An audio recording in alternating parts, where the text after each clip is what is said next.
Esto es Filosofía de Bolsillo, el podcast para aprender filosofía en cualquier lugar. Presentado por Diego Chivilotti.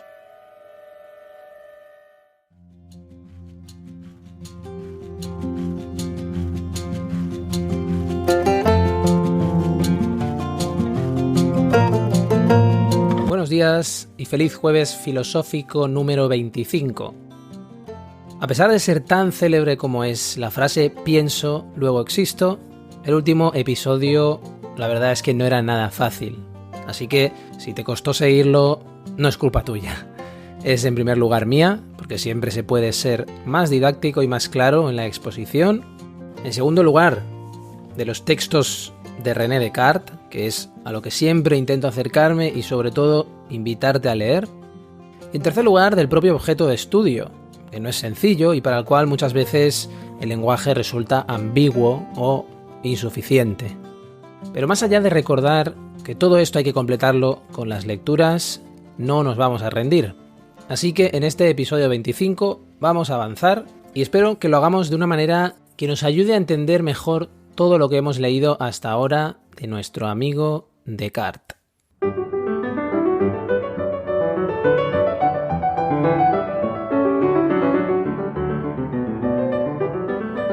En el episodio anterior terminamos por valorar la importancia de la idea de Dios en el edificio teórico de Descartes.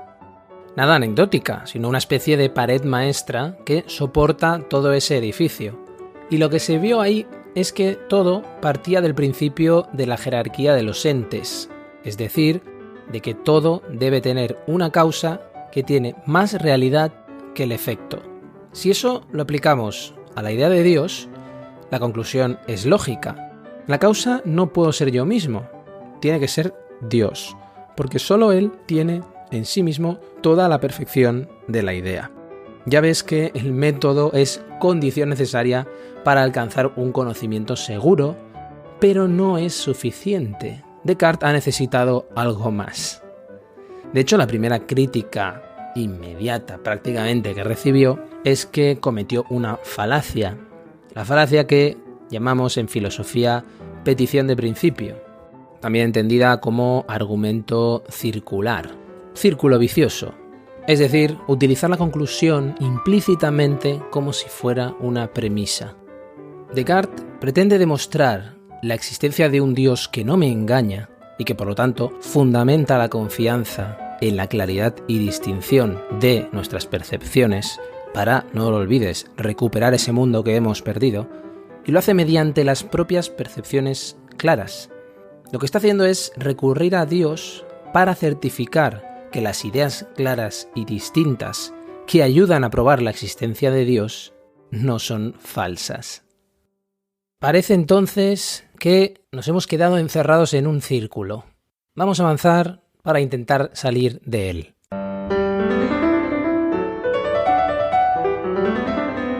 Cuerpo y mente. Después de escribir todo aquello de yo pienso, luego soy, je pense, donc je suis, y pasar a la historia por una frase prácticamente solo, evidentemente hago caricatura, pero que tanta gente lo conozca o conozca esa frase, Descartes, que ha puesto entre paréntesis el mundo y sus propias capacidades para captarlo, se convence de que es una cosa que piensa y escribe lo siguiente, en la cuarta parte del discurso del método.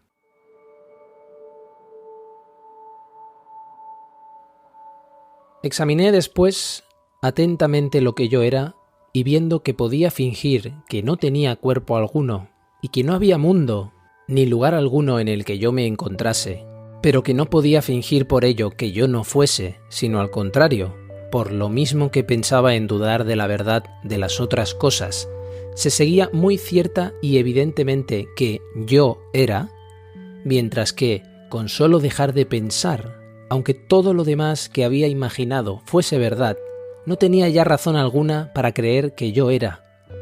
Conocí por ello que yo era una sustancia cuya esencia y naturaleza toda es pensar, y que no necesita para ser de lugar alguno, ni depende de cosa alguna material, de suerte que este yo, es decir, el alma, por la cual yo soy lo que soy, es enteramente distinta del cuerpo, y hasta más fácil de conocer que éste, y aunque el cuerpo no fuese, el alma no dejaría de ser cuanto es.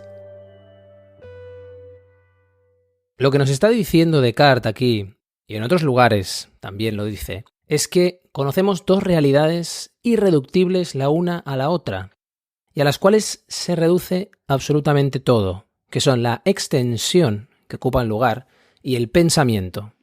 Son dos sustancias que él llama la res cogitans y la res extensa. En el latín escolástico, incluso hasta Descartes, la res no sería un cuadrúpedo salvaje en este caso, sino que se trata de aquello que tiene un quid, una esencia, unas características propias, unos rasgos, y lo que sería la realitas sería el conjunto de esos rasgos. Tenemos entonces la res cogitans y la res extensa, y el resto son modos de estas dos sustancias. Es decir, toda figura en el mundo, toda configuración espacial determinada, es un modo de la res extensa. Y todo pensamiento determinado, que lo podamos identificar, es un modo de la res cogitans, de esa sustancia. Es importante ver que la res cogitans, que sería el pensamiento, abarca eso, el pensamiento solo, y que con eso Descartes lo que hace es algo muy importante y muy revolucionario, que es inaugurar el concepto de la psique independiente de la extensión, esencial para la psicología, por ejemplo, y muy importante durante toda la modernidad. Nos estructura nuestra forma de entender la realidad incluso. Todo lo que no es pensamiento es res extensa. Es mi cuerpo, los animales que me rodean, los objetos que fabricamos. Y la res extensa, esto también es importante, se puede reducir a leyes matemáticas cuando lo que se quiere es tener un conocimiento profundo y sobre todo verdadero. Descartes hace algo también que va a tener muchas consecuencias, que es oponer a todo lo corpóreo, a la extensión, aquello que ocupa un espacio, lo espiritual. Por un lado, cuerpo, por otro, espíritu y mente. Y respecto a lo corpóreo, Descartes sostiene que los sentidos sienten igual que la cera recibe la marca del sello, lo que quiere decir que la figura de aquello percibido modifica, transforma el instrumento de percepción. Pero de todo lo corpóreo, material, mecánico, de todo ello no se deriva ningún conocimiento, porque en lo físico no podemos encontrar una cosa parecida a eso que explicábamos en el episodio anterior, a una cosa parecida a lo que se deriva de que yo pienso. Y cuando digo yo pienso, recordemos que lo decimos en sentido genérico, es decir, yo siento, percibo, dudo. Incluso, aunque lo que yo pienso sea corpóreo, sea material, hay algo que pienso y que no es extenso, no es material, que es el hecho que yo pienso aquello que pienso. En definitiva, el cuerpo es un mecanismo sensible, material, que tengo frente a mí.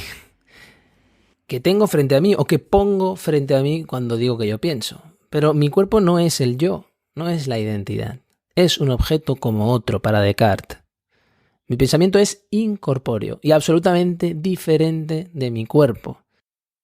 Aunque esté vinculado a él, aunque esté absolutamente ligado a él, no necesito ni siquiera saber eso para percibir que yo pienso. Al contrario, es mejor si no lo tengo en cuenta. Lo que significa esto también es que la facultad de pensar es a veces activa, como ese sello, y a veces pasiva, como la cera que recibe el sello. Solo cuando actúa y no cuando padece tiene lugar esa percepción clara y distinta que está en la base del conocimiento seguro para Descartes.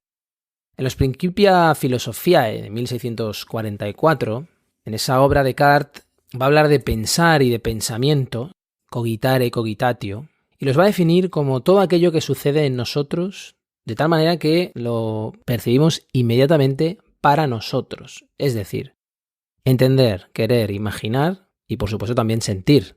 El ente sería el contenido de nuestros pensamientos, la forma de cada uno de los pensamientos para la percepción inmediata. Y a esa forma le llama idea. Fíjate que se parece a la de Platón, pero en Descartes la presencia de esa idea es la certeza de la mente y la determinación también es en el funcionamiento de la mente. Se entiende como determinación en el mismo proceso de la mente.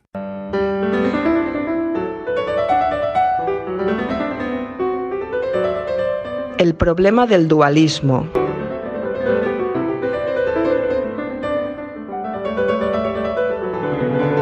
El gran problema en Descartes, si has seguido todo lo que hemos ido explicando, parece bastante evidente, ¿no? Si tenemos dos sustancias, la res cogitans y la res extensa, el pensamiento y la extensión, como dos realidades irreductibles una a la otra, ¿cómo pensamos entonces la actuación de la mente sobre el cuerpo? ¿Cómo puede ser que la mente actúe sobre el cuerpo, que es extenso, o que la mente pueda padecer por lo que le pasa al cuerpo, o incluso por lo que hace el cuerpo, ¿no? Seguro que en muchas ocasiones tu mente ha sufrido por lo que le pasaba a tu cuerpo, y también al revés. Es posible que tu cuerpo haya sufrido las elaboraciones de tu mente. ¿Cómo puede ser entonces que tenga lugar esta relación? Y el gran problema de Descartes es porque el corazón de la filosofía cartesiana es que el yo pienso es absolutamente independiente de todo aquello material, extenso o corpóreo. Y además que todo fenómeno corpóreo, material, se puede reducir a una dimensión matemática o mecánica. Lo podemos entender desde el lenguaje de la matemática en ese sentido. Lo que estoy describiendo es el gran problema del dualismo cartesiano, y es donde gran parte de las críticas que se le han hecho a Descartes han puesto su atención. Este dualismo aplicado al ser humano, es decir, si hablamos de un dualismo antropológico, consistiría en que el ser humano es el resultado de la unión de dos cosas absolutamente diferentes. Un alma o una mente, utilicemos ahora alma y mente prácticamente como sinónimos o parte de la misma realidad, y por otro lado un cuerpo. Y lo que sucede es que el cuerpo forma parte exclusivamente del mundo material y se rige por las leyes de la mecánica. Por lo tanto, para Descartes, el alma no es un principio de movimiento del cuerpo vivo. Tampoco la muerte es una separación del alma, como explicaba Platón, como vimos cuando hablábamos de Platón, sino que simplemente es para la máquina del cuerpo. El cuerpo entendido como un complejo mecanismo. La sexta y última de las meditaciones metafísicas se dedica a distinguir alma y cuerpo del hombre. Incluso hasta afirmar que el alma es tan distinta que puede existir sin el cuerpo. Y en esa sexta meditación, Descartes nos va a hablar de ese cuerpo como una maquinaria. Lo hace en un contexto muy curioso, un contexto médico, podríamos decir, porque nos habla de cuando nos engañamos en cosas a las que nos inclina la propia naturaleza.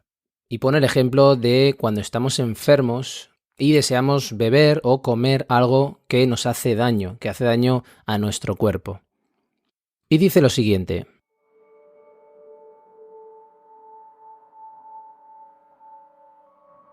se dirá quizá que la causa del engaño es que la naturaleza de los enfermos está corrompida, pero esto no levanta la dificultad, porque un hombre enfermo no es menos verdaderamente una criatura de Dios que el hombre sano, y por consiguiente tanto repugna a la divina bondad que el enfermo tenga una naturaleza engañosa y errónea como que la tenga el sano.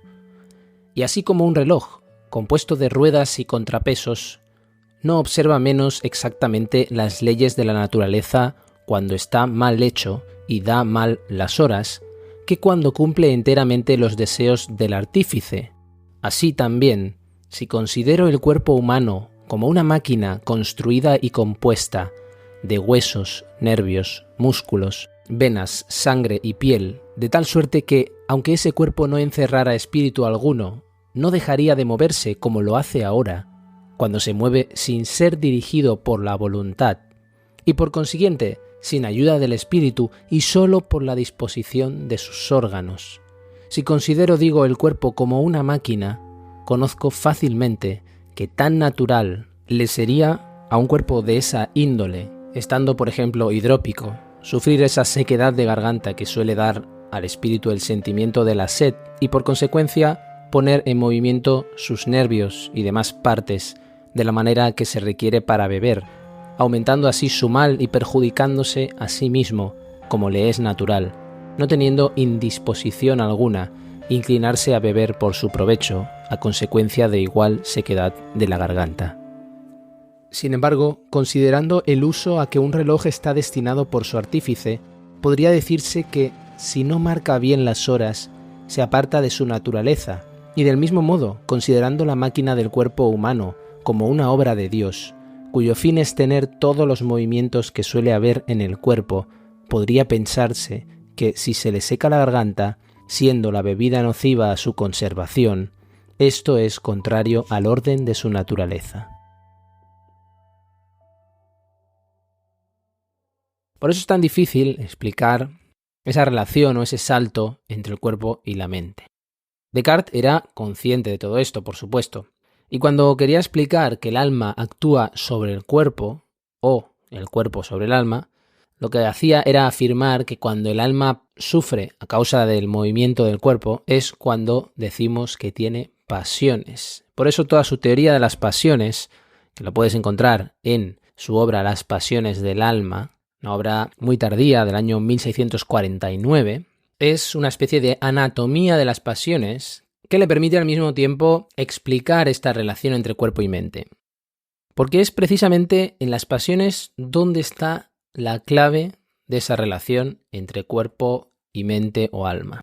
Muy difícil, como decía, porque hablamos de un dualismo absoluto prácticamente. Hablamos de dos sustancias diferentes. Y tan consciente era de ese problema Descartes, que incluso llegó a localizar un punto de contacto entre el alma y el cuerpo en el cerebro, en la glándula pineal, donde se separan los dos hemisferios. Ahí es donde para Descartes está el origen y el desarrollo de las pasiones y también es lo que influye sobre nuestra voluntad.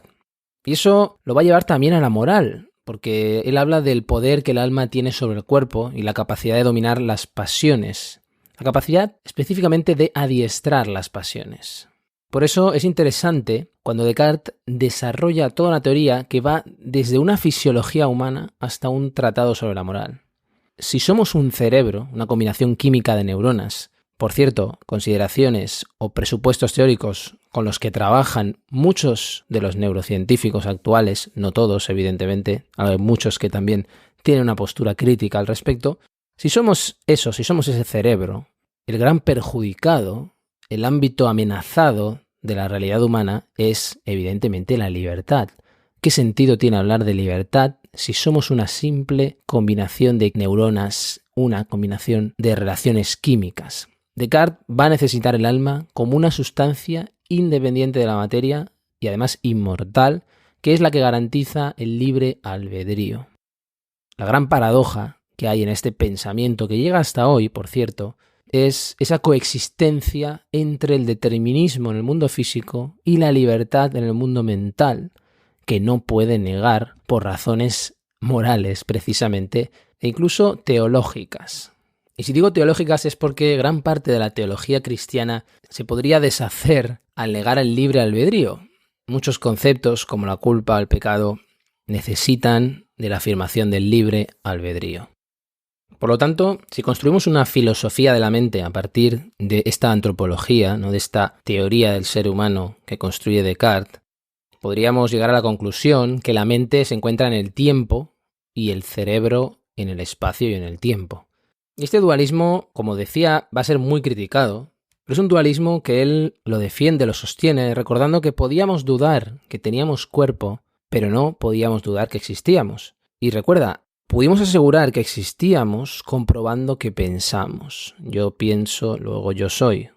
Es decir, Descartes dice que somos una sustancia que piensa y que nuestra esencia es pensar. Dicho de otra forma, somos una cosa que piensa y si no pensáramos, dejaríamos de ser lo que somos. Ser una cosa que piensa es la esencia del alma o de la mente.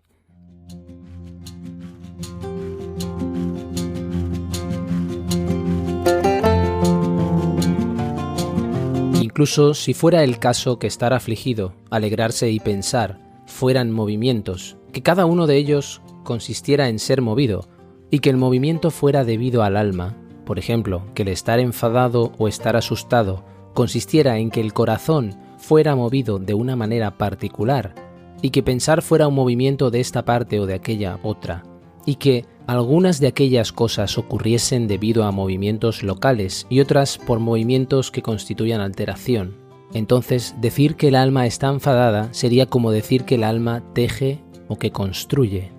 Pero sin duda es mejor no decir que el alma se compadece, aprende o piensa, sino que el hombre hace esas cosas con su alma, y esto no porque el movimiento tenga lugar en ella, sino porque algunas veces la alcanza y otras proviene de ella. Por ejemplo, la percepción comienza en las cosas particulares, mientras que el recuerdo comienza en el alma y se extiende a movimientos o estados persistentes de los órganos sensoriales. Aristóteles, sobre el alma.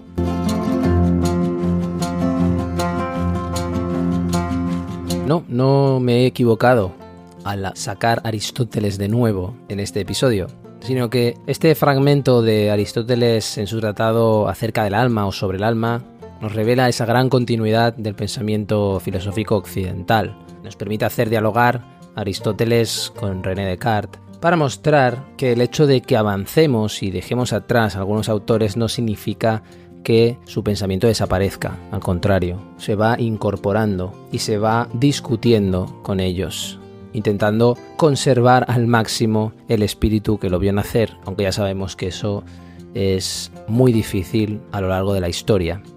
Aquí termina entonces el episodio 25 de Filosofía de Bolsillo. Tienes, como siempre digo, las redes sociales a mi nombre, donde me puedes buscar. Tienes también el Facebook de este podcast Filosofía de Bolsillo. Y también tienes nuestro email. Escribe a correo@filosofiadebolsillo.com. Por último, solo me queda recordarte que también existe el espacio web filosofiadebolsillo.com, la página web del podcast, donde te recomiendo por el momento bibliografía, sintetizo algunas ideas que vamos viendo en el podcast y pronto también iré añadiendo otro tipo de recursos. Te deseo feliz semana y te espero en el episodio 26 aquí con René Descartes en Filosofía de Bolsillo. Hasta pronto.